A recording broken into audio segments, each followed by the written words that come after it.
special treat, you'll get a free trial of Skillshare Premium. If you want to break out of your rut by exploring a new skill and some more Kurzgesagt, give it a try. And we have something else to make your learning experience truly perfect, our new Ocean Explorer notebook. It has beautiful sparkly full lettering and 4 illustrated infographic pages inside, taking you on a journey under the sea. The perfect companion for all your note-taking needs. Designed and produced with love by the Kurzgesagt Merchbell. Everybody is familiar with the feeling that things are not as they should be. That you're not successful enough. Your relationship's not satisfying enough. That you don't have the things you crave. A chronic dissatisfaction that makes you look outwards with envy and inwards with disappointment. Everybody is familiar with the feeling that things are not as they should be. That you're not successful enough. Your relationship's not satisfying enough. That you don't have the things you crave. A chronic dissatisfaction that makes you look outwards with envy and inwards with disappointment. Pop culture, advertising and social media make this worse by reminding you that aiming for anything less than your dream job is failure. You need to have great experiences constantly, be conventionally attractive, have a lot of friends, and find your soulmate, and that others have all of these things and are truly happy. And of course, a vast array of self-improvement products implies that it's all your fault for not working hard enough on yourself. In the last 2 decades, researchers have been starting to investigate how we can counteract these impulses. The field of positive psychology emerged, the study of what makes life worth living, while cognitive behavioral therapy was developed to change negative feelings. Scientists began to ask, why are some people happier and more satisfied than others, and are there ways to apply what they're doing right to the rest of us? In this video, we want to talk about one of the strongest predictors of how happy people are, how easily they make friends, and how good they are at dealing with hardship. An antidote to dissatisfaction, so to speak. Gratitude. While gratitude may sound like another self-improvement trend preached by people who use hashtags, what we currently know about it is based on a body of scientific work and studies. We'll include them in the description. Gratitude can mean very different things to different people in different contexts. It's a character trait, a feeling, a virtue, and a behavior. You can feel grateful towards someone who did something for you, for random events like the weather, or even for nature or fate. And it's wired into our biology. How gratitude connects us to each other. The predecessor of gratitude is probably reciprocity.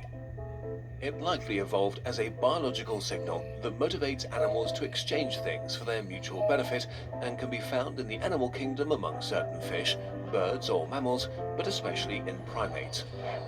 When your brain recognizes that someone's done something nice for you, it reacts with gratitude to motivate you to repay them.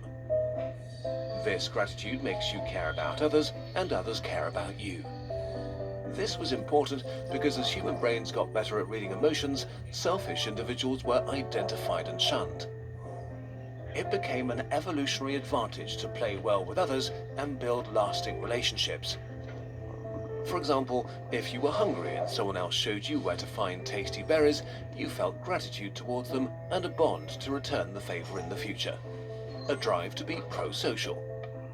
When you repaid them, they felt gratitude towards you. This brought your ancestors closer together and forged bonds and friendships.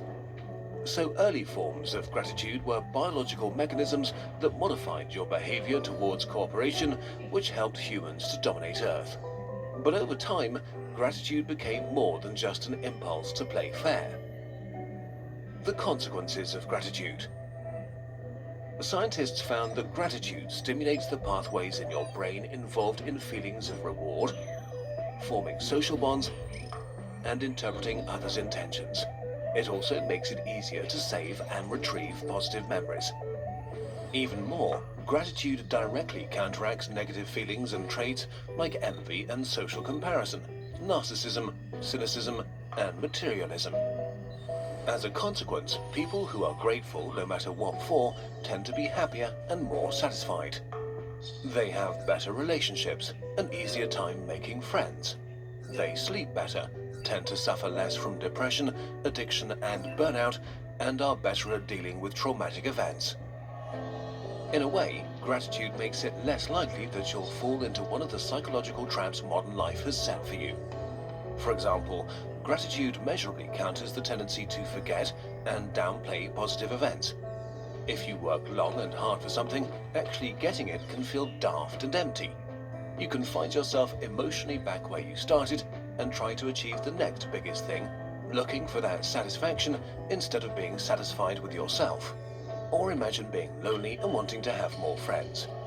You actually might have someone or even multiple people who want to hang out, but you might feel that this is not enough, that you're a loser and feel bad about yourself. So you might turn down their attempts to hang out and become more lonely. If you feel grateful for your relationships instead, you might accept invitations or even take the initiative. The more often you risk opening up, the higher the chance of solidifying relationships and meeting new people.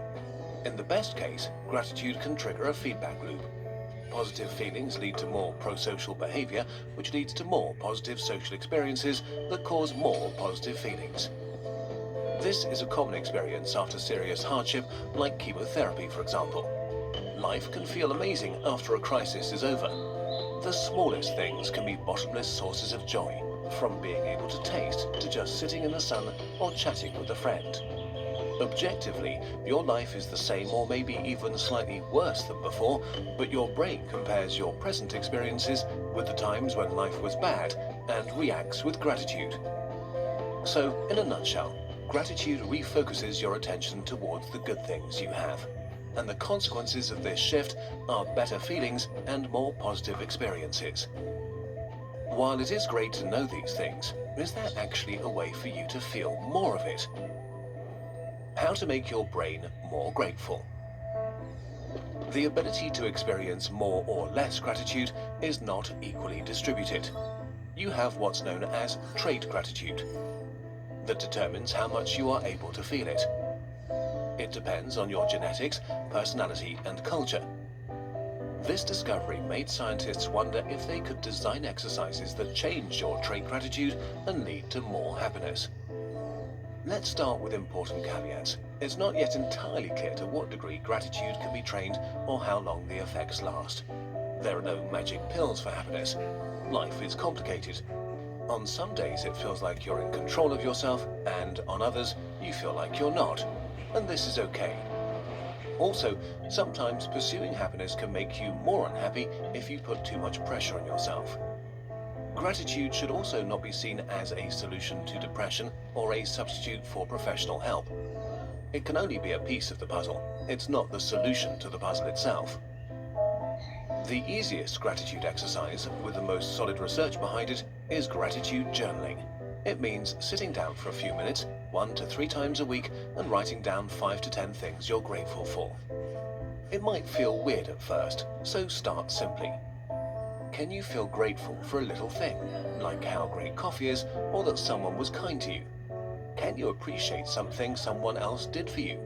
Can you reflect on which things or people you would miss if they were gone and be grateful that they're in your life? We're all different, so you'll know what works for you. And that's it really. It feels almost insulting, like things shouldn't be that simple. But in numerous studies, the participants reported more happiness and a higher general life satisfaction after doing this practice for a few weeks. And even more, studies have found changes in brain activity some months after they ended. Practicing gratitude may be a real way to reprogram yourself. This research shows that your emotions are not fixed.